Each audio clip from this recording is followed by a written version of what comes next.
No, no. We're gonna get going. If everybody wants to have a seat, there's some refreshments back there, courtesy of Patty, as always. Hey, can I have some refreshments? What is that? Is that a hermit? No.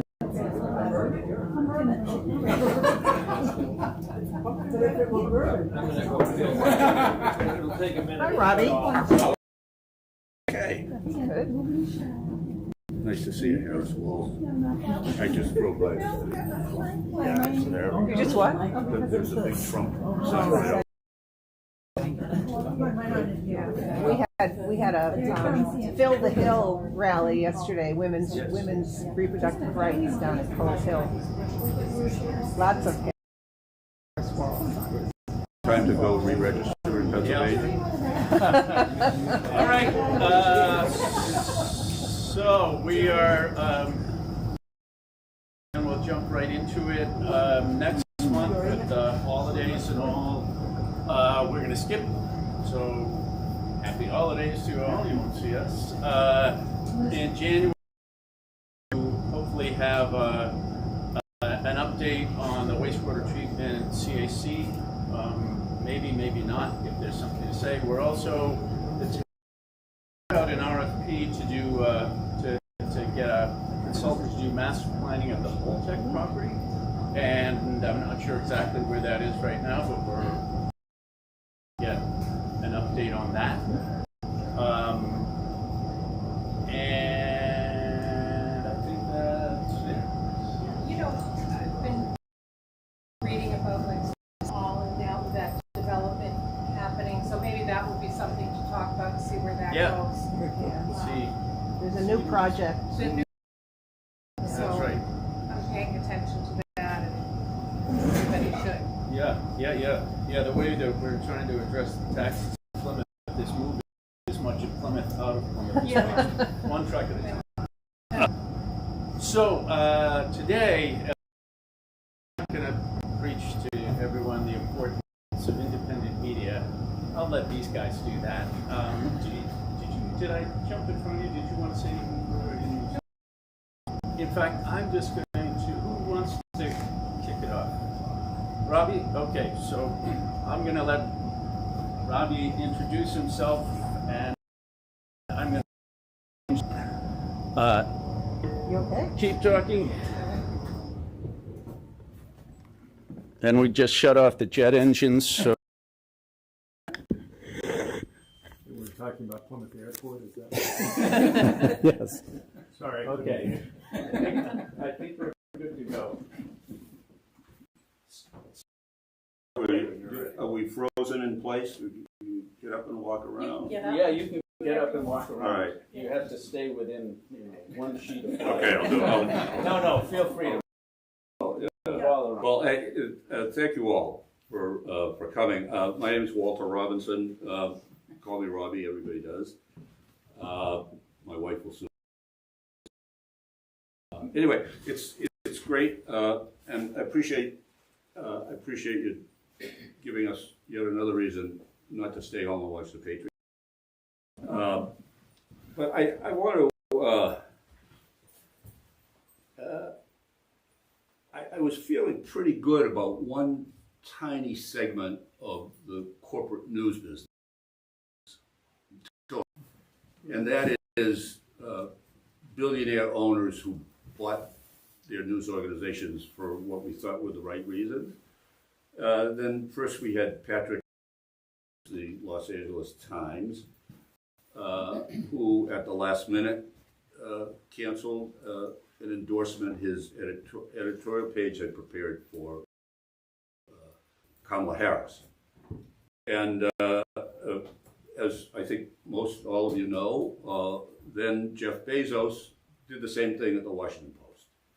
And Bezos has substantial pocket change, I think $250 million to buy the Post. And but you know his Amazon Web Services contract security agency is worth $10 billion for some years. So he yanked their endorsement editorial. The time, I mean, any reporter who's the news side wishes that their newspaper didn't endorse candidates, because you got to cover the guy who didn't get the endorsement the day after the endorsement comes out, and that's never pleasant. But Bezos did at the last moment was pretty horrible. So what happens on Tuesday? It's my view that democracy remains in peril, as does the free. And I don't think there's much of a coincidence there. In fact, our founding fathers envisioned that essentially it wouldn't work unless there was a free and robust press. And so what's happened? Let me just throw some numbers out. 5, which is sort of when the bottom started to fall out of the economic side of the news business. In 2005, there were 20 reporters working for daily newspapers in the United States. Today, that number is at 11,000, and it's shrinking. And that number is from a year ago. Maybe probably down further from that. So, and there were 8,300 daily and weekly newspapers in the United States in 2005. There are now 5,000. So that means 3,200 have closed, and the closure rate is between 2 and 3 a week. So do the numbers, the trend lines are pretty horrible. So, well, there are 5,000 papers left. That's the good news. The bad news is that a lot of them are owned by chains that don't give, can I use the word shit? Don't give a shit about journalism. Thank you. We use manure in the barn. I have at home, I'd be happy to put it up on eBay. I have a t-shirt from the USA Today network, and on the front it says journalism matters. Does not matter at all to Gannett. And the best local example is, so one of the many hundreds of ghost papers in the United States is right here in Plymouth. The old Calling Memorial, as I understand it.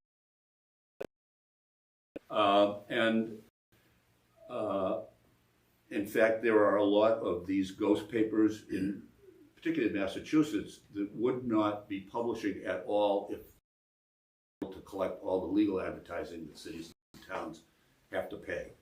And because the law in Massachusetts kind of predates the internet, they have to appear in print publications. So that's why we still have the old Calling Memorial and the Cambridge Chronicle and papers like that. They used to do really good journalism, that they're effectively they're not. Can I just ask a quick question? Yes. I've noted that, and has there ever significant attempt to change the statute in order to allow alternatives to print? Because that, as you say, that's a significant source of income. Bills pending every year in the legislature to do that. I hate to say this, but the Mass Newspaper Publishers Association, which represents the print publications, very little legislation in Beacon Hill, as we know, ever gets a proper hearing. So this situation is pretty dire. I'd like to give you, I mean, this is true in Plymouth, but nationally, the rate of voting has gone down. Civic participation, corruption is up.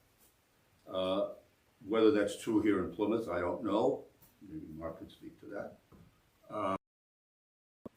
But all of this is bad news. There's no reasonable civic gathering spot for us to exchange ideas. And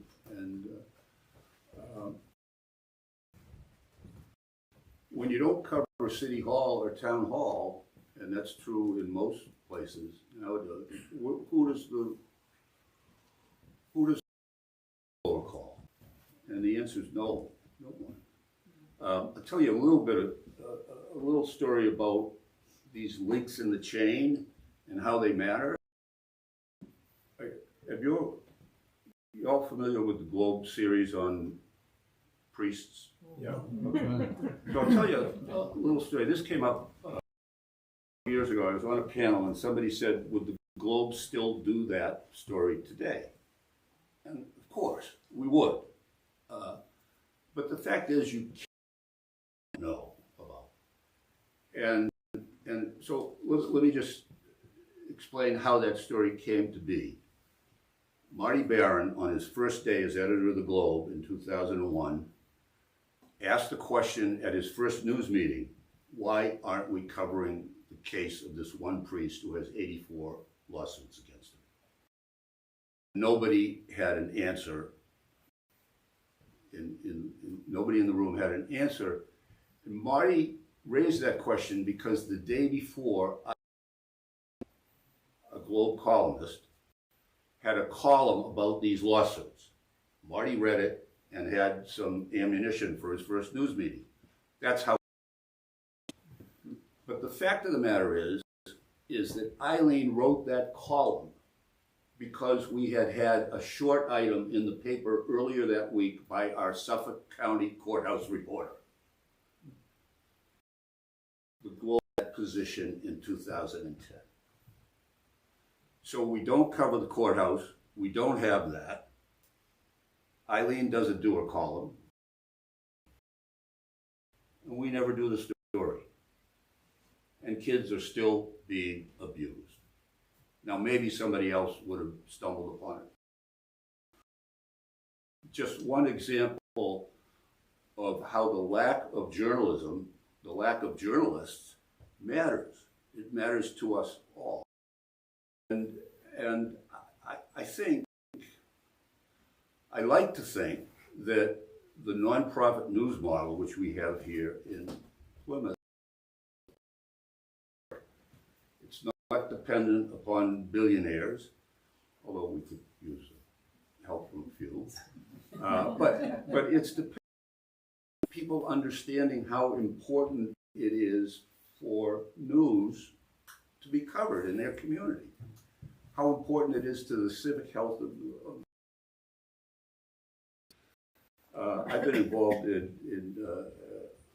with the New Bedford Light for 3.5 years, and New Bedford, people in our newsroom. We have a $1.6 million budget, and it's a going organization after June of 2020. In Plymouth, as you know, we're not quite a year in, I think later this month. But here we have close to 20,000 newsletter subscribers. That's a big, big number. So something that we're really matters. And it matters to a lot of people, and I suspect to all of you as well. So I'm bullish on what we do here, and I'm really hopeful for the future, and for our future. And Bobby took some of your time. Go ahead. That's okay. Some of you, I know some of you do know me. The quick story is I grew up on the North Shore in Andover. I lived in Boston for a while. I lived in Chicago for a little bit, Duxbury for even a littler bit, and then I came to Plymouth in the 1980s, mid-80s, and I got what was then called MPG newspapers. I have fond memories of those days as a Pembroke Reporter editor. Reporter, the only reporter then ended up becoming the editor of all the papers that MPG had, which we grew at a rapid rate. Roger Mile, I don't know, we were growing them faster than they were closing. one point, maybe. But we had about 15 when I left. But of course, Memorial, which at that time was almost 2 centuries old. Now, of course, it's over that. And I always used to tell people that I was just a caretaker of it, and I was growing it into the 21st century and what it could do in adapting some of the things. And I just assumed it always would be there, it would always be robust. I had no idea. Unfortunately, neither did most people in the newspaper industry, and of course badly anticipated the effects of the internet. Even though the old colony had a website around 1993 or 4, before Boston.com or anything, and Anastasia was behind that, some of you may remember that name. It wasn't a great, but we had it, and so we were forward thinking. And what happened, of course, was the Lowe family that owned all those papers in the Patriot Ledger, their kids weren't going to be in the business. Got it to a reasonable guy, Jim Clue out of New York, an investment guy who digitized us and invested in a new computer system, was hands-off editorially completely, and then, when the business, you could see it. So I had opportunity. I knew I had to do something. I felt like I didn't want to spend my whole career in weekly newspapers, especially if they were deteriorating, and maybe my energy should go elsewhere. So, at the urging of a couple of people, including Gomes, who was a good friend and supporter, I applied for a fellowship at Harvard. I got that fellowship for a year. It was a journalism thing called the Neiman Fellowship. My whole premise for getting that, or in the course of applying for it, was that I was deeply concerned about the future of community journalism. And we all know where that story has led, and it's 24 years later, and all of those things and much more have come to fruition. We're really in a perilous spot, and I consider community journalism is the bedrock of journalism. It's local government and local services, schools. These are places where people interact most with agencies and governments, not the White House and things like that. In this case, probably whoever gets elected may actually lives, but usually it doesn't affect your day-to-day life. Whereas if you drive over a pothole leaving here today, that will affect your life, and you might be interested in that. I went to the Globe after that. I started in Globe South, which was a very robust section at the time, and then I ended up being in the business section, which surprised me because I didn't consider myself a business type person. I was doing a lot of writing. I became the business editor. I left the newsroom for about 20 months, including during the 2016 presidential election. I wrote, I don't know, like 140 editorials in that time. Some enjoy it, but it did give me a window into these power brokers and people coming in asking for this and that, from presidential candidates to the mayor to leaders. I went back to business and doing some writing for the magazine, and then this came up. I had been there 22 years. I was asked to be on the board. I didn't start the Plymouth Independent. A group of really smart people, led by Patrick Flaherty, started it. He can tell you his story, but he left. He didn't stay on the select because he saw it seemed like a waste of his time, and that he could see how dysfunctional town government was, and that there was no coverage of it. So he wisely to do something about that. That's why I'm directing my energy. So after much talking, my board seat became, I was going to be the small part to this guy right here.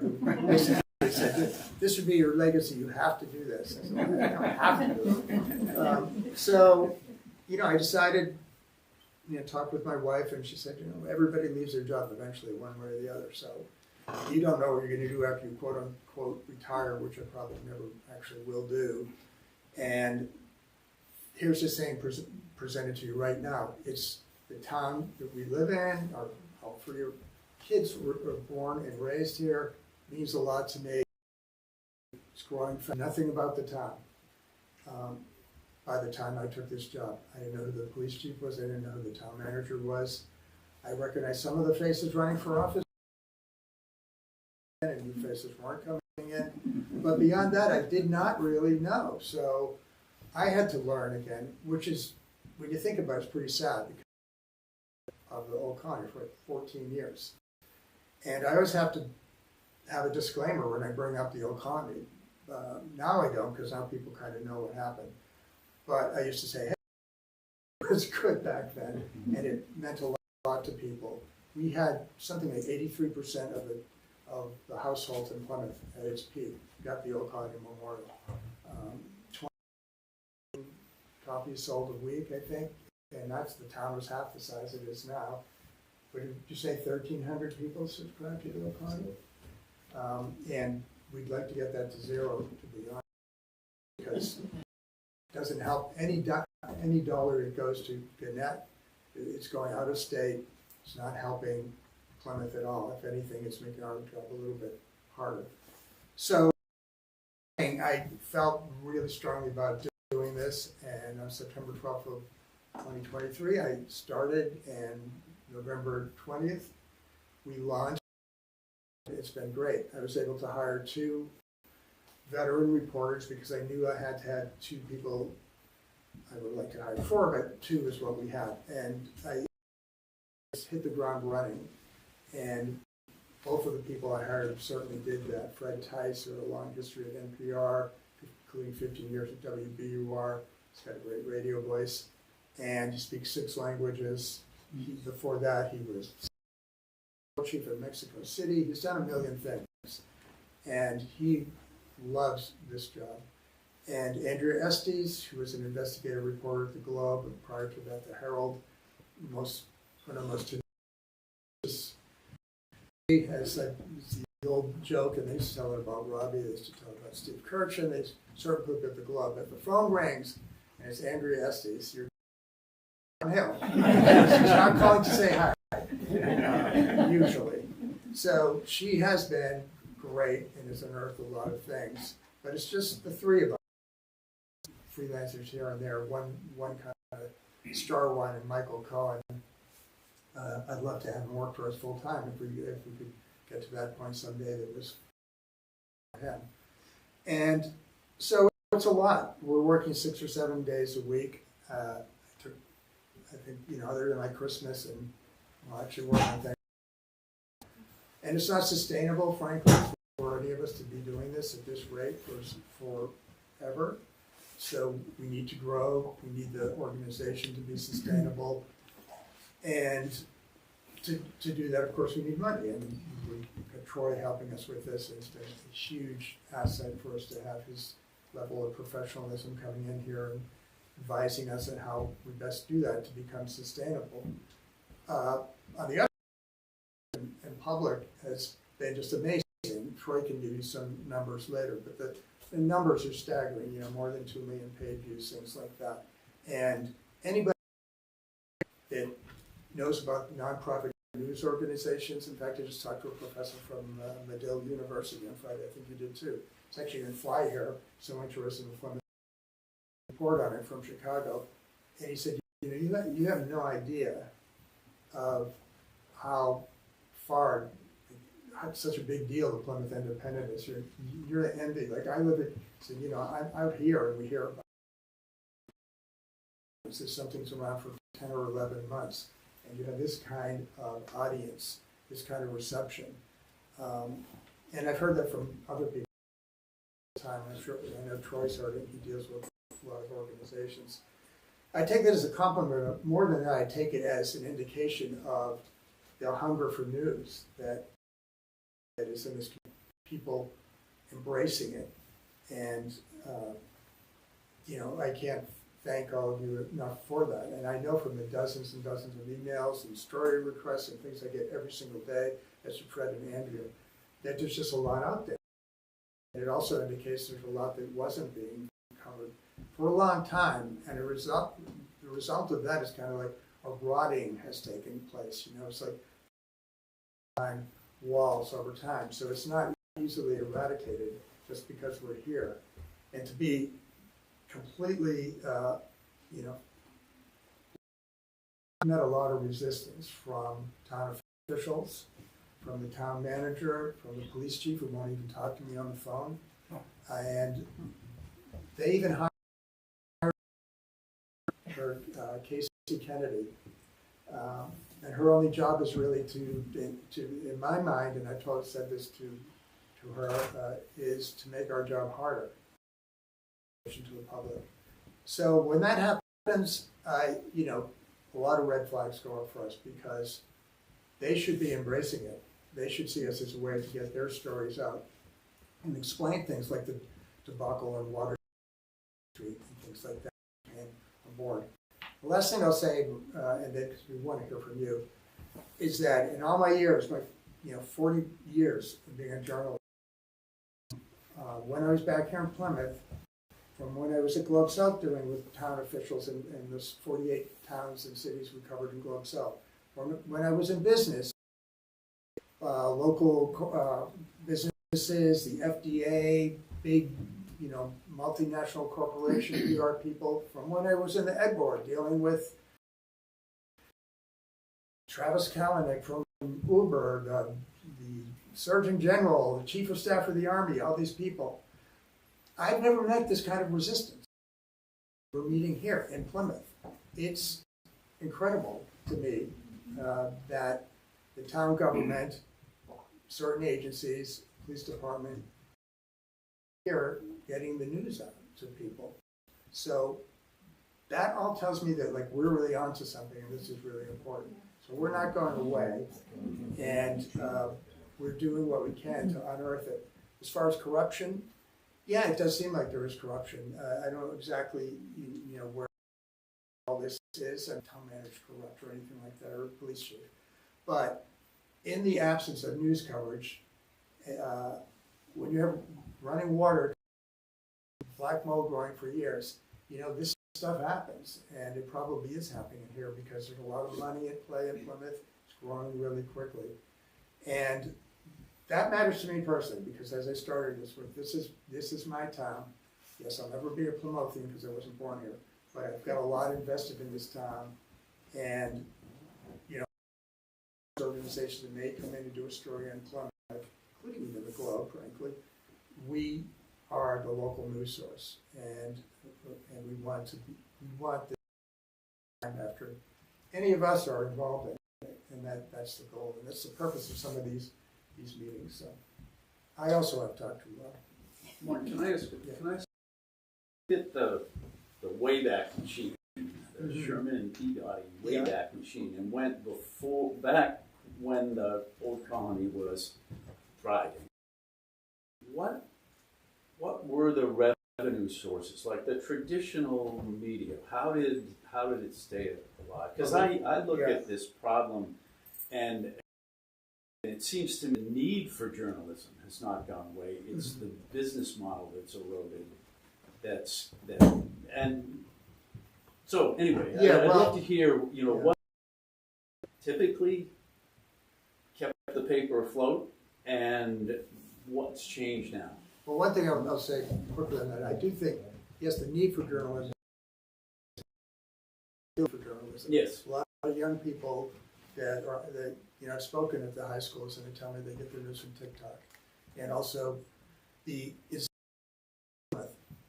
which is really damaging to the town. I'm not suggesting we shut things down, but there are people that have told me to my face, well, I get whatever I need from all things Plymouth.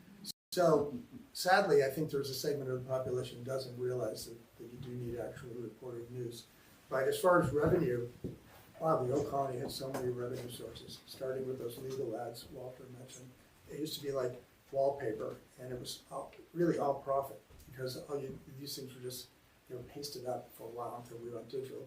But they just come out of the machine and they just be pasted up, and they cost this much per inch, and it was, you very cheap to do. Then we had actual local advertisers, a lot.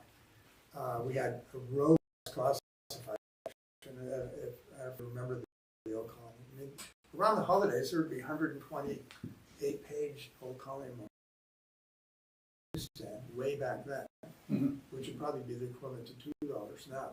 And we would sell like 8,000 on the newsstand every week. You know, you're talking like $900,000 just in newsstand sales a year. So there were lots of sources, and you know, those all went away. The Globe, we had this massive space for classified, and when they had tours from schools and things, take you by this long glass thing, probably like 100. How many people were in that room? 100 people, all answering classifieds, and there'd be a ticker tape thing going around the room saying 33 calls waiting, 47 being with, and you know, then one day, but eventually it was empty. So that was a killer. Classified was a killer. Can I number out? In 1995, the Sunday Globe, which weighed close to 5 pounds, had 168 pages of job postings. 100. Last time I checked, which was a couple of weeks ago, 3. And probably half the price. But you know,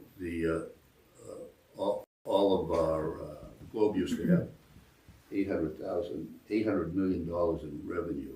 It's probably 250 now, closely held, but and you know, that's all that money's gone to Google, Facebook, Craig, and newspaper publishers generally, when they plan the future, they looked at the past, and they didn't see this coming. Thing is, we don't have to deal with the cost of publication, which is massive. Yeah. So that does reduce our costs. So a subscription in the past, what would you say that contributed of percentage-wise? Well, the readers were always subsidized. So the readers, at the Globe, advertising revenue was a much bigger chunk. It was between 75 and 80% of all the revenue was advertising. So that subsidized the subscriptions, which were relatively cheap, Right. because they wanted to keep the circulation high. Their advertising. I mean, they used to have a joke at the Globe that the phones in the advertising section, they couldn't make outgoing calls. People called wanting to spend their money in the Globe, and that all went away. So maybe I'll pick up just on our. And Robby introduced me to the PI about 4 months after the first publication, and I work in the fundraising space. I work in England and New York, and hadn't ever worked with a nonprofit news organization before, and really didn't know much at all about the space. But a friend of mine who I'd worked with in the past founded one of these organizations, and back last fall told me, you really should get involved. This is an important part of our society and our culture, and need help. So I went and spoke at a conference last January, and Robby was there, and then followed up with me afterward, introduced me to the PI, and I've been working with the PI ever since. I also work with now 3 other nonprofit news orgs in Brookline and Kingston. There's something that's different about Plymouth. There's something about the level of success, about the level of leadership, I think the people who are involved, the people who are the journalists, are just another level of quality that other communities haven't had the benefit of having engaged. So Mark had mentioned we've had 2 million views on the website in 11 months. Now we're up to about 650,000 unique readers who have signed up to subscribe to the daily email. these numbers are not like other communities, even larger communities that have that type of readership. All of these organizations are kind of share the same challenge, which is funding. And the business really based on philanthropy, taking the place of all the money that news organizations used to be able to collect in advertising. You might know that digital advertising is a different story to print, and most businesses don't put a lot of value into Google and aren't willing to really pay a whole lot for it. So most organizations are now relying on corporate partnerships that are trying to build, of course.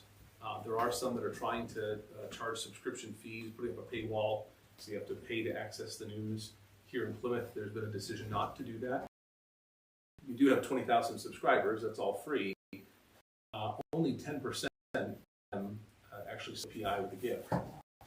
Despite our best efforts and repeatedly new folks who contribute to the organization every day, that's 6 or 7 out of about 30,000 coming to this. I think there isn't a lot of understanding that this is a nonprofit organization that reports the news. It's not a newspaper. It's a nonprofit organization with a mission that needs support. And I'll tell you a story that I was sitting over the summer up in Bar Harbor with the person who Mark mentioned, Scott Lowe, who used to own all these papers. Spent some time with him up there just kind of talking about the past, and he's probably now in his mid-80s, I guess. Yeah. So yeah, I have a lot of time to enormous amount of guilt over what has happened. You know, he said, I never intended for this news desert to occur. When I sold papers, I was told that there would always be local journalists. Threats when it's occurred, but this has happened everywhere. It's not just in Plymouth, of course. This is in many communities, and you know, when you look at the numbers, individuals have made gifts to support the PI. That sounds like a great number. The average gift is around $100. So if you do the math on that, PI, when it's fully at scale, will cost about $2,500 a day to run. So maybe that's enough to cover us for a month and a half, maybe about for the rest of the year. And so this is a conundrum that we've been trying to solve and talking to a lot of people about. You're one of the first few groups that we've had, and out of every one of these focus groups, we've come away with a list of suggestions, many of which we've already started to act on, and that have already been helpful. And I'll give you an example. We were talking with last week, who said, number one, we didn't even know you were a nonprofit organization. How does that work? You know, we thought you were a newspaper. And it's like, you know, you the way I could to any other nonprofit. It was a sort of a moment there, a realization. Two, they said, you know, well, you have that email that comes out every day and it has that, right? And no, there's a whole website. It's full of stories and no one knew. So we took that information back, and now in the daily email at the top and the header of all the different sections of the website, and we've been looking at the traffic, and it's just gone off the charts. It's just by raising at the top of that daily message other content. It's not just the 1 or 2 stories that are highlighted in the subject line of the email. There's a lot of other content that's on that site. So little forward, and then we're hoping will yield bigger conversations. Other things that have come up over the past several months. A generous family has come of the organization, not just about the operating support, but about long-term needs, and has committed to giving $1 million to start an endowment on us, and they've asked us to go out to the community of Plymouth and to find another $1 million to match it. And that's been going really well. We have about $240,000 in hand so far, another $100,000 together from a group of individuals, part of Plymouth, where we recently did a focus group, and there are several families that want to get together and each contribute to it over the next 3 years, have $100,000 that they'll pool together to put toward the endowment. But as you might know with endowments, that's not money you can spend. You can spend maybe 5% of it a year. It'd be great to have less money that we need to raise every year, but we're still going to need to raise significant funding for an operating budget of about $1 million a year. So these focus groups have also ideas, brainstorming around what are some ways that we could get at this. We know that, again, subscriptions probably aren't going to add up to a whole lot. Advertising, or commerce, I've reached out to all of them several times, or attempted to. Haven't really had a lot of luck with selling ads. I do have a team member who's reaching out, 1 day a week is reaching out to as many of those folks as possible to try to engage, and we're making some headway there, but I don't think that's going to be a huge source. So the big question in Plymouth, it doesn't work the same in every community. What works here won't work in Cambridge, or won't work in Brookline or elsewhere. And so on that, feedback about the business model, and then be able to answer questions that you all might have, or suggestions for how we can improve the organization. I have a question. Sure. Can you tell me the decision to not charge for the strictly an economic one, or are you trying to stay more user-friendly? Is it more social, economic, or is it a little of each? Yeah, it is a little of each. Just based on history, when companies do this, have some site or something, and you start to charge for it, you lose. I don't know what the percentages Troy might know, but you lose a huge percentage. It's way more than that. So we feel like part of our mission is to get the news out, as I just said, to as many people as possible in Plymouth, and maybe some people couldn't afford it, and they news. And then the other part is economic. How much can we charge? I mean, the Globe charges, I think, $30 a month if you're paying full Globe.com. That's probably the highest of anywhere in the country, I think, and it's been quite successful with that.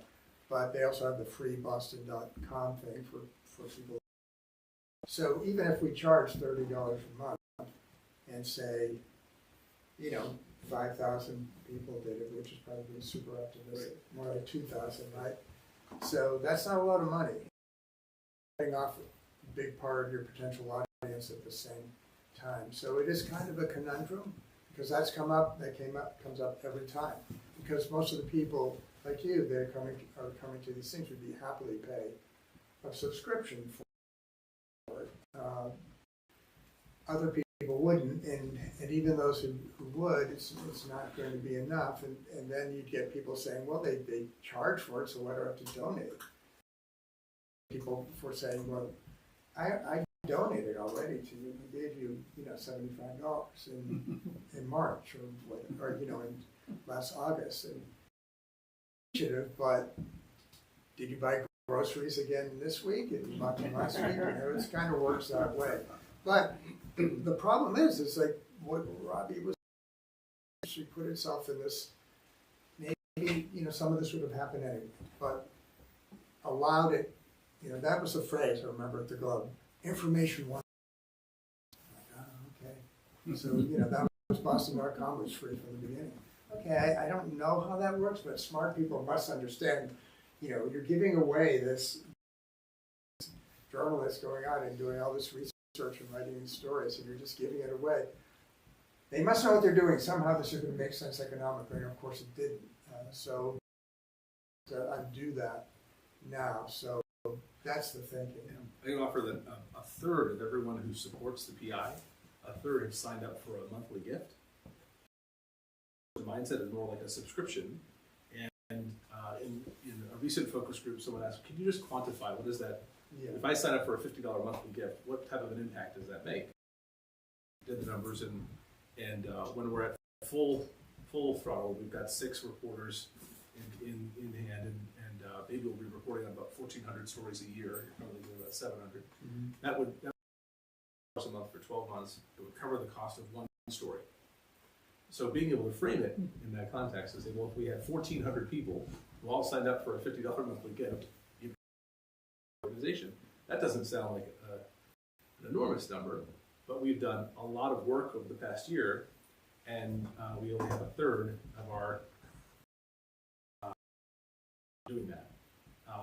So there's a bit of a challenge there. I will say that we did build that feedback back onto the website last week and start what a contribution actually does, and how $2,500 covers the organization's operations for one day. $1,000 a month covers it for 5 days. 500. Some good feedback about that people now understand that what does $50 a month do. But I think that what I'm seeing in Plymouth and in other communities, this is a nonprofit organization. It's not something you're buying. It's not it's not a commodity. It's a mission that you're investing in. And I think that the mindset difference to news and supporting a nonprofit mission and putting value on that, since news is cheap, right? The average nonprofit news organization that it's about $120 a year, so $10 a month. So it's relatively inexpensive.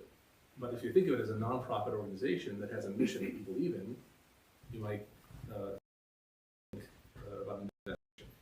So this is still such a nascent field. It's only in the past few years that about 800 of these organizations across the country have formed. About half of them belong called INN, the Institute for Nonprofit News. At the moment, we don't qualify to belong to that group because of our gifts have been anonymous, and this group frowns upon that. They don't want dark money to be influencing the news. All of our anonymous supporters, and none of them represent dark money. They just don't really want to be known in the community as the person who gave that amount of money, which is perfectly acceptable. That does mean that we don't have access to a lot of grants. So that might be another thought you might have had is, have you applied for, there's going to be a lot of grants out there, a lot of foundations, and there are, but many apply because we're not a member of INN yet, or because the diversity in Plymouth, the level of diversity is not very high. And if you're not in the community, that's not a community, then you're not going to qualify for many of these grants. We did just secure a $20,000 grant that we applied for through Lion Publishing. They require you to go through an audit, a sustainability audit, in order to secure the funding. So Mark and I went through that recently with a person who had founded several nonprofit news orgs out on the West Coast. She just couldn't believe how quickly things have come together for the PI. She kept saying to Mark, "And you've only been around for 11 months. How have you done this?" And in fact, a few times she asked questions that I was able to share my screen and show the statistics. Like, no, this is real. We actually do have 2 million people who have come to the site. And an interesting stat: more people read the news from Boston than from Plymouth, based on their IP address of where they're at on their device when they're reading the news. But 85% of people read it on their iPhone. So it's spreading out. I think 45% come from Boston when they're reading it. 40% are from here in Plymouth, and the rest are from surrounding. Recently, over the past month, New York City has actually taken the 3rd place for location of readers, which is really interesting. I don't know why. It's all our friends at the time. There are quite a few. They're trying to learn from us. They want to come home. Yeah. One thing I'm quantifying, I brought this because it's relatively fresh, but the election preview that Fred Tice did, he spent an entire week doing that. And it's essentially 6 stories in one.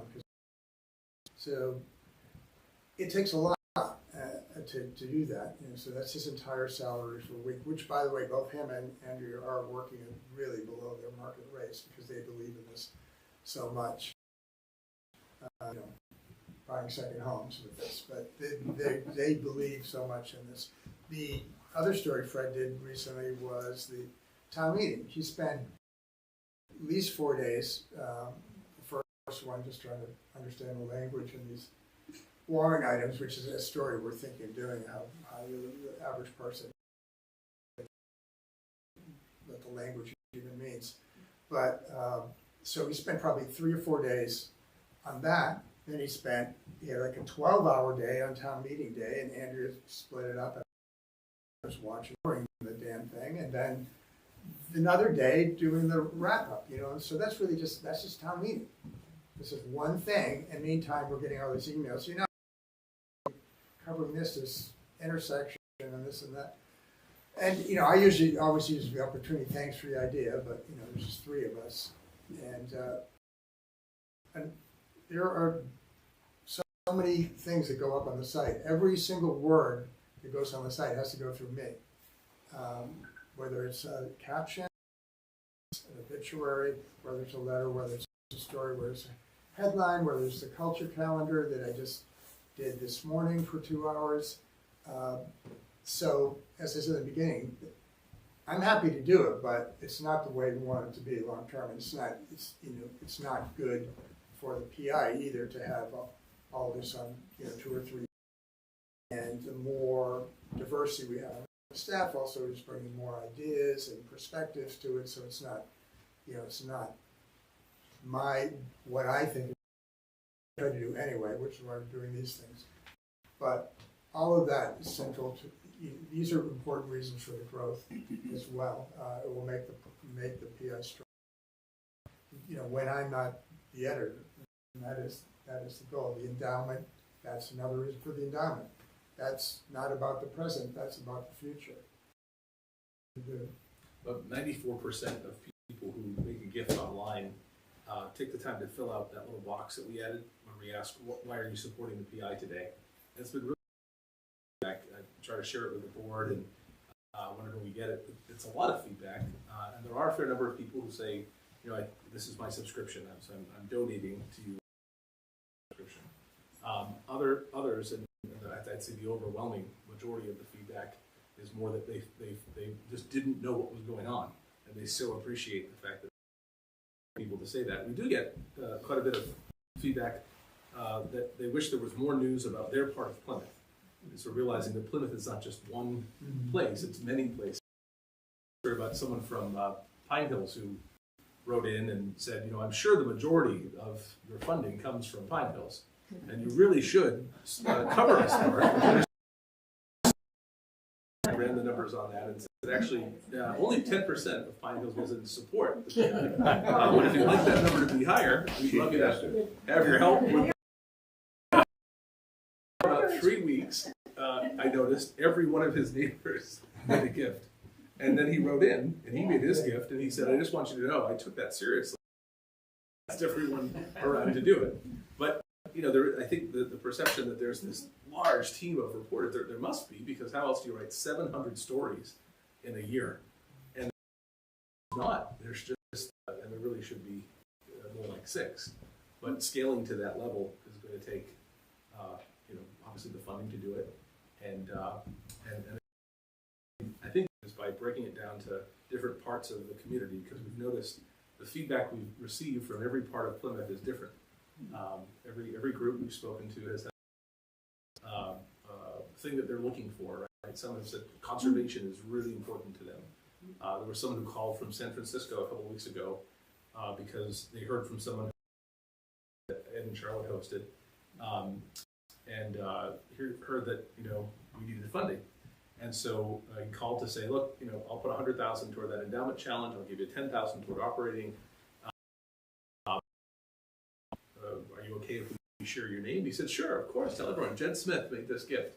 I want people to know. Well, Jed's not really all that well known in Plymouth. His family owns Brookline Books. Brookline used to summer down here. He owns quite a bit of property. He's donated some to the town and is very passionate about conservation, but spends most of his time out on the West Coast. So here's someone so excited about what the PI is doing, and about, especially with the focus on conservation. One thing I wanted to ask you all, how do you think it would go to sort of fundraise of news, things like conservation or business or government or education? Do you think that's a good idea? Do you think we should sort of avoid fundraising for different specific topics? your thoughts. I'm curious how you go about it. Right, so for example, this focus group we had recently, I'd say almost everyone in the room seemed to be really passionate about conservation. And they loved it. Well, if we could put money behind conservation journalism, maybe you could hire a journalist that would focus on conservation, right? That would be their beat. That's what they would do, or at least half of what they would do, depending on how much we could fundraise. Now, that kind of walks this line of influencing the news a little too much, and could there be a perception that, you know, because someone's contributing, influencing the way that the PI would tell the news? Well, whenever we have a significant gift that comes in, when we document the gift, you know, in that agreement, we document the fact that by making there is, you have no say whatsoever over what is going into the news. So we do try to cover that, and making it very clear to folks that it stops with him. No one's really influencing the news here, but that's essentially how we would do it. Much like any other elements of its mission, we could present that as an opportunity. But how do you think that it would go over well in Plymouth to do that? Or? You have to think carefully. Really think carefully. I mean, my knee-jerk reaction is that's a good idea, but you know, I think what you just said would be a potential downside, and there may be others. Likely to be others. What somebody's pet topic is shared by a lot of other people. Turn them off from being a supporter. Yeah. Someone asked the other, well, what would you do if you know, a big comes along and wants to be a big deal? That was a track record. Oh yes, yeah. And you know, how would you approach that? What would you do? I think with the right gift acceptance policy, every board should have for a nonprofit. You make those decisions on a case-by-case basis. When I worked for Dana-Farber Cancer Institute, getting a stock gift, someone donated shares of the parent company of Marlboro cigarettes. I said, who would donate a tobacco company stock to a cancer institute? We just, you know, but we had that conversation and said, no, thank you. But you know, similarly, we would do that on a case-by-case basis here too, Rich. How many other non-profit organizations exist in Massachusetts? You mentioned the Bedford Life, the PI. How many other brother or sister organizations are there? Dozens. None? Dozens. Yeah. Well, collectively, couldn't you get together to counteract the print lobby? If the online got together as a counterweight, couldn't you use that, create that clout in order to change the legal ad statute? So some of them do have a print component, and that up in Cambridge, for example, that's a lot of money for them. So $180,000 a year in the city of Cambridge. So there is a bit of a conundrum, but this point of could more of these nonprofit news organizations band together? For example, there was a couple of large foundations, the American Journalism Project, that just gave away millions of dollars to a handful of nonprofits. They're massive. They're huge. They cover whole regions, or in some cases, entire states. So I've had a few clients who've asked me, well, couldn't we do that? Couldn't we get together and apply for one of these grants and just split it? $1 million, you know, between 4 organizations is a lot better than nothing if each of us try to apply for it. So I think that's starting to wake up now. I think they're starting to get orgs coming together, pooling resources, and putting some energy behind advocacy and fundraising and awareness. You know, also that there's something to the fact that, you know, more people read the Plymouth Independent from Boston than anywhere else. And it could be because that's where they're commuting to work, but it could also be because that's where they live. Now, that's not the case in other news orgs I've worked with. For the most part, it's that the news is based in. So this is unique. There's something unique here too. And the idea of even marketing to another city from there is not something that we've really thought about. when you think about the news in Boston, you think about the Globe. And yet, look where our leadership is drawing from, so. Trying to get creative on doing collaboration on the news front too. We're starting in sometime in the winter. We are going to have resources from the School of Journalism. It's going to have a pilot class of 15 student journalists that are going to write some stories, not just for us, but we're one of the pilot organization, sort of, 30,000 foot or 20,000 foot type stories for Plymouth, not covering a select board issue like water quality or something like that. Generally, in the past, I've been kind of queasy about these student things because we've got offered that a lot at the Globe, and you'd get the story. And it looked like it had been written by 6 people, and it needed a lot of work and had to be completely re-edited, and sometimes we could just sorry. We're only going to get up to a grade B after all this work. But in this case, the editors are going to be Steve Greenlee, who was a great editor, who's the editor of the Portland Press Herald and Living Arts editor, and this other guy, Brian McGrory, who is the head of the journalism there. And he and Steve are teaching this class. So they have assured me that these stories are going to be edited by us. So one story a month or something out of that. But those kinds of things we hope to build on and find creative ways to do it. And that's no cost to us. So be mindful of everybody's time. It's 5 now. Other questions? I guess I have just a bunch of questions, but an observation.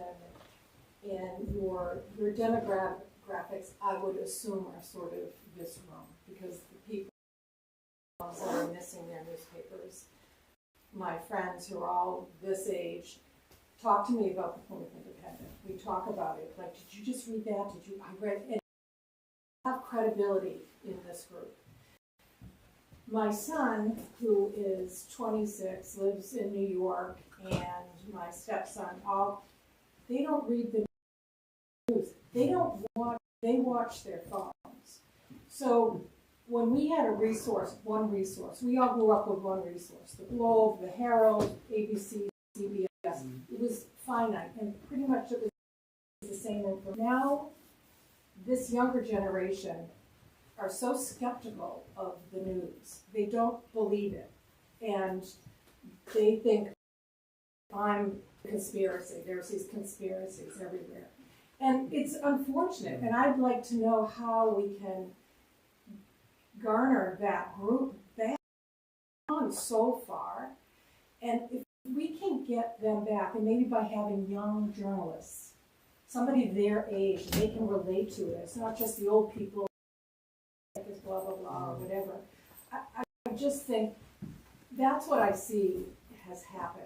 And it's very sad because it's part of the reason nobody's studies everywhere.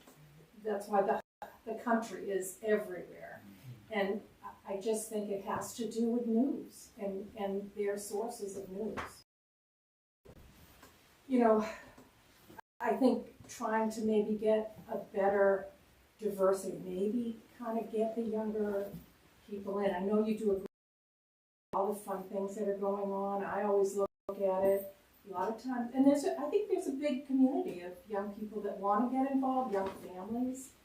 I don't know, that might be a source for you to kind of go after. Because I think they have us. Now we just have to get them to pay. But I think you have a group. Yeah, I don't disagree with anything you said. I do think that we have a pretty good audience, and my kids and daughter-in-law moved from South Boston to Plymouth. My daughter-in-law is from Connecticut. She fell in love with Plymouth. They're raising, 2 kids, and she works in Boston for Fidelity. But I do say, all their friends who we've got to know in their circles, that layer is engaged and independent. These are people that Times is going to, what's going on here, the Stevens Field thing, that's great, well, how did that happen? So, but I think then below that, yeah, you're right.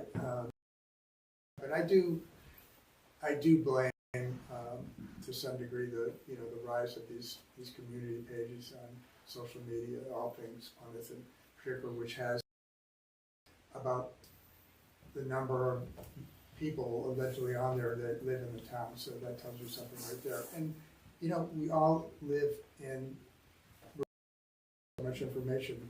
Attention spans are so short. I don't know how many times, even though I try to resist responding to things that people comment on stories online, but it'll say like, I don't know, school budget approved or something, someone will approve. Right, it's in the story. Who's the superintendent?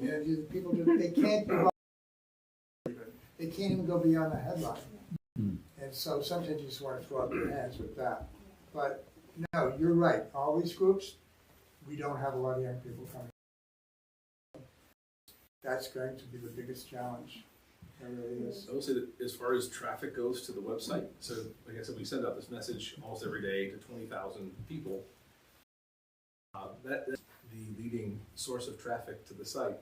It's actually social media, organic posts. So when Mark posts or someone else posts a story up there, that's about 45%. It's the single largest to the website is social media. Yeah. So it's interesting.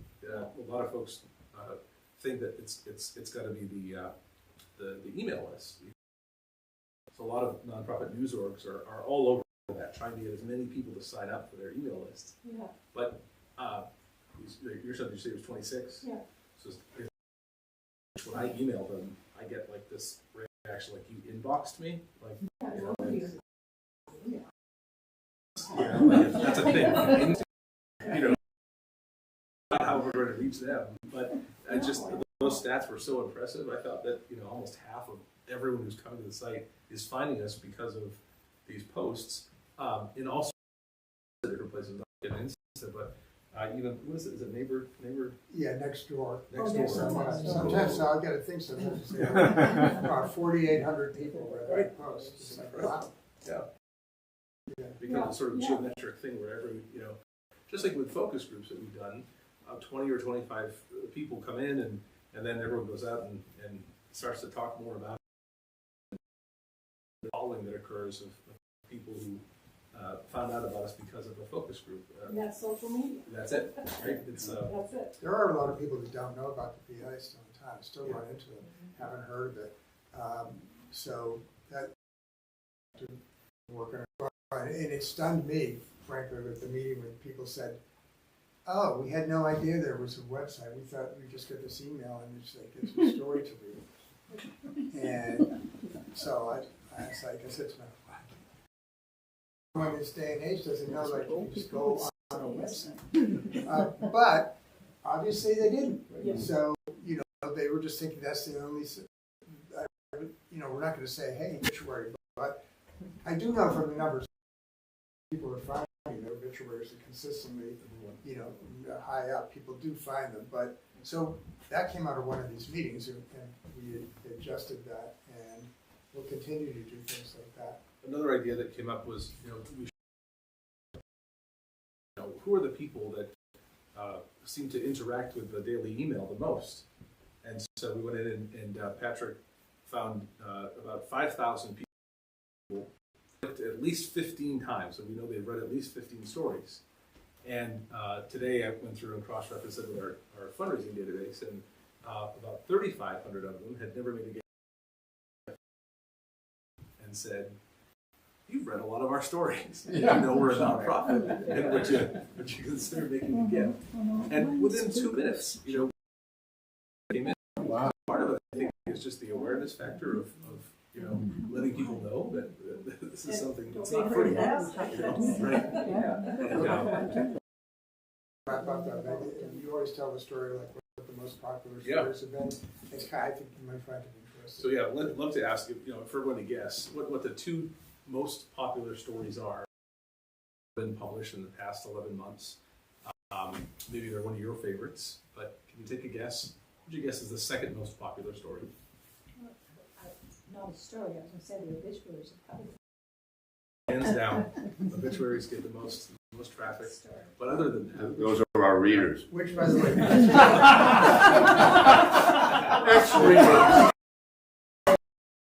They're not recurring subscribers. Yes, that maybe it was one of Bill Fornichari's stories, yeah. that's a good. no, they do very well, but I Because wasn't. I hear people, Benny's. Oh, yeah. That one actually attracted a lot of attention. It was not in the top 5. Which but one? It's Benny's. Benny's. Yeah. One about them, yeah, Benny's. Well, Holtec, that one did well too. Not in the top 5. I'll tell you what. So the second most popular one, up until the other day, the second most popular one was a huge plane that was flying really low. And the story that the guy did to explain. So, but if you think about that for a minute, this idea of like, imminent threat, or like, what is this thing that's flying around?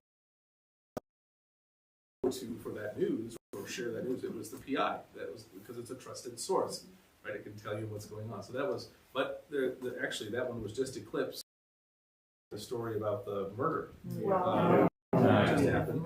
That story took off and has just been so widely read. But the number 1 story was, I thought that the PI was trying to, I think, raise awareness about a really challenging topic. And it was a story about a 20-year-old young man who took his own life a number of years ago, of shining a light on the topic of suicide. And we need to be more aware of this and talk about this more, and because it's right in front of us and we often don't see it. And that was such a beautiful story, and that even still, that story continues to somehow get out there. I think we're up to 60,000 views or something on that one story, and it's just that clearly that. And I think again, it's I often think about these stories through the lens of not the story itself, but why was this so popular? What was this doing? The 4th most popular story, by the way, business owner who owns a restaurant, Sukasa, who wasn't treated very nicely by the oh, right, the which she wanted to get a permit to play music outside and kept making its way. So when you think about the themes of what these stories are and what they're tapping into, and the sort of desire for knowledge in this. Yes. the lack of information, and this is where we're gonna get it, and on Facebook, they have, I don't do Facebook, but I've heard from different ones, how many variations on the story. Right, But your story was more factual. That little thing with Sukasa, to me, was interesting in that, it wasn't, but it was kind of like lifting back the curtain on behavior and like how the public feels they do or don't have access to public officials, and how they before that could have happened and no one would even know that the person was treated that way. I'm not saying who was right or wrong, but but it's a larger, it's a little story that tells you something bigger, and that's what we're trying to do with a lot of our stories. Well, if you get people also, I'm sorry. How much do you rely on community for leads on stories and ideas for We get a stories? lot of stories that way. Yeah. Many stories that way. Andrea also combs through court records and things like that. She's got a good story coming up. Things that we talking about costs. We pay for access to databases and things like that. So it's not just salaries. There are a lot of other things that go into internet hosting, all that malpractice insurance. You get a lot of tips from people.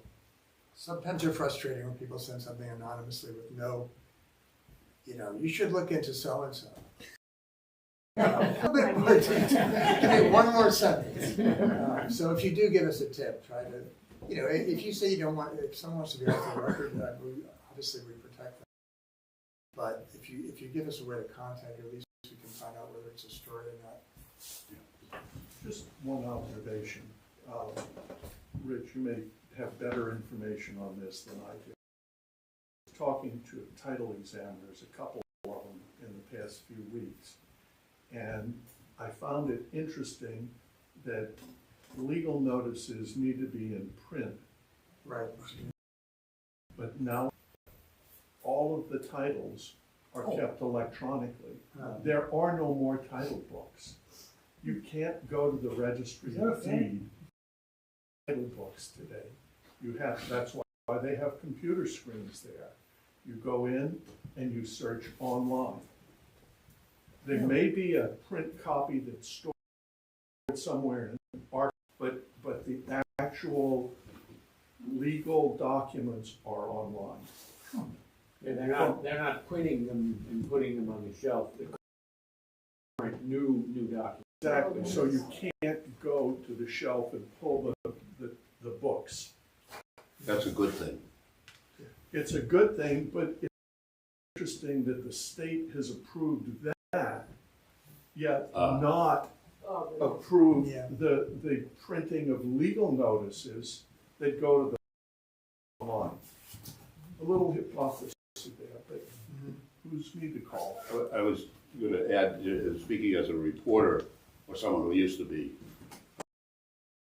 back in the day, I could spend a week in the Registry of Deeds pulling books, cross-referencing, and a big headache. So unless you had a really good tip. Nowadays, you can do the same work in 20 minutes. Yep. I mean, it's amazing how easy it is to access those records. As the son of the title attorney,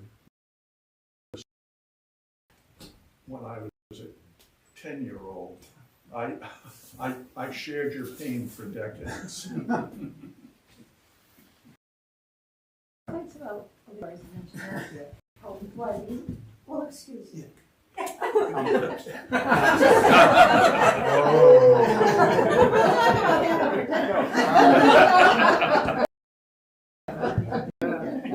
One thing you said in the beginning that concerned me is the resistance of town officials and department heads.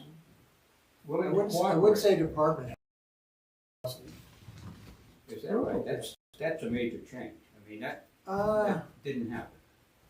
Well, you have to remember, there has not been robust news coverage. So many of these officials and select board members, they're used to not being scrutinized. So now that they are being scrutinized, they don't like it. And hours of conversations on this topic, and I tell them, they say we're too negative, we're controversial. This, means nothing to me. That says because they don't cite anything in particular. And I say, like I said, I live here. I don't want to drag down the town. You do have to get sunlight on things. You can't just pretend things are all okay when they're not. And if that's controversial, so be it. That's life. Life is controversial sometimes. Yeah. So I tell them, if you have good stories to tell, present them to us. One of the complaints, for example, was we wrote negative about Water Street. Well, that was the environmental impact that moving that sewer pipe out of the harbor, which we did mention that. Michael Cohen did great coverage on that. But as I explained to the town officials, when we came into being, that thing was at a crisis stage, and people on Water Street being dug up and filled in and dug up again. What are they doing? And guess what? It cost twice as much as it was supposed to. The town sued for $5 million. It took 3 times as long. Okay, I guess that's controversial, but that was the news at the moment. Had we been around when it was proposed, I'm sure this project is proposed, and here's the intent of it, which we did do for Brewster Gardens, got a $10 million grant, and that work next week, I think, to change that whole pathway and make it more climate resilient, that kind of thing. It's actually another good example from the PR director of Town Hall sends me a email saying, we're having a groundbreaking at the gristmill on the 11th. This is for this project, and this was on Friday, so she hasn't even gotten back to me. So when they have a chance to present a story, they should be all over that story to tell what we're you know, using federal money, I think it's federal or state money, it's not town money, to make these paths better. And it's a, you know, a jewel of a park thing. So we'll write that story, but, so that's also a form of, it's almost a passiveness, they just sort of sit back and then they don't like when there's criticism.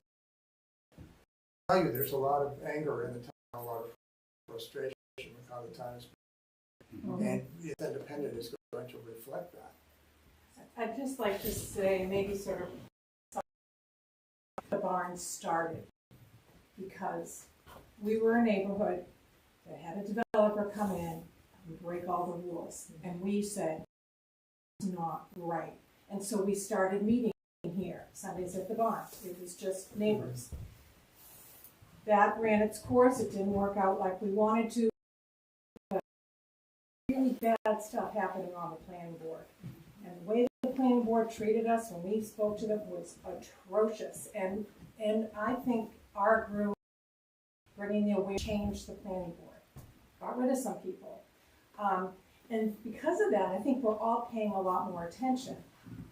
I do watch, and if I read One of something, 17. I watched the last week. yeah, There were 17. but if I read something in the Independent that says Charlie Blitzer was disrespectful to Sue Casa, I'm going to go on back to and I want to see it.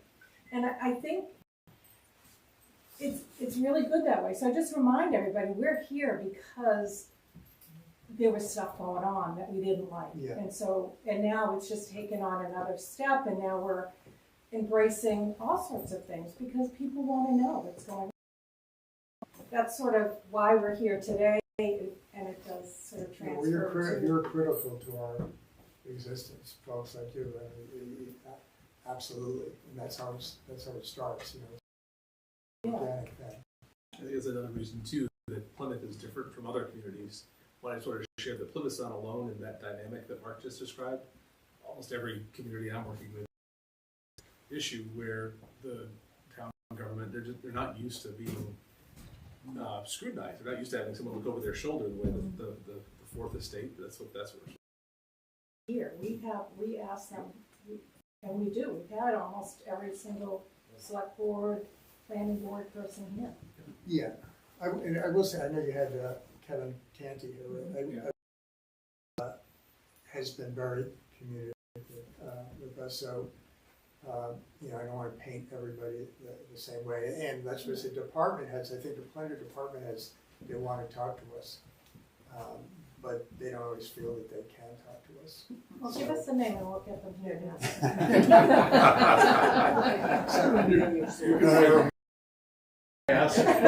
Too fast. If we stay here too long, it starts getting really, really cold. So, Robby, Mark, Troy, thank you very much.